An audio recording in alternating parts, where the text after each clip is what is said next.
సరస్వతి అమ్మవారి మాఘ పంచమికి సంబంధించి ప్రత్యేకత ఏంటి? అసలు ఇంత పెద్ద ఎత్తున తరలి వచ్చినటువంటి విశేషం ఏంటి అమ్మవారు సరస్వతి అమ్మవారు? ఓం శ్రీమాత్రే నమః.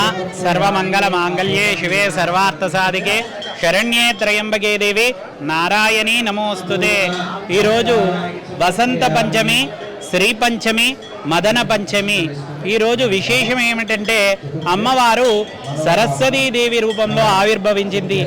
బ్రహ్మ సృష్టి చేసినప్పటికీ కూడా ఆ బ్రహ్మ సృష్టిలో విజ్ఞానము, జ్ఞానము లేదు, శబ్దము లేదు. అలాంటి సమయంలో ఆ బ్రహ్మదేవుని ఆ సంకల్పనతో అమ్మవారు ఆవిర్భవించింది. అలాంటి రోజే ఈ వసంత పంచమి. అయ్యా, దేవీ నవరాత్రుల్లో కూడా సరస్వతీదేవి అవతారం ఉంటుంది కదా అంటే, ఆ రోజు శుంభనిశుంభులను, చెండముండులను, అలాంటి రాక్షస వధ కోసం అమ్మవారు సరస్వతి అవతారం దాల్చింది. కానీ ఉద్భవించిన రోజు మాత్రం ఈరోజే. ఈరోజు సరస్వతీదేవికి, అమ్మవారికి విశేషంగా అభిషేకాలు, కుంకుమ పూజలతో పాటు పుస్తక పూజలు, అక్షర శ్రీకార కార్యక్రమాలు జరుగుతాయి.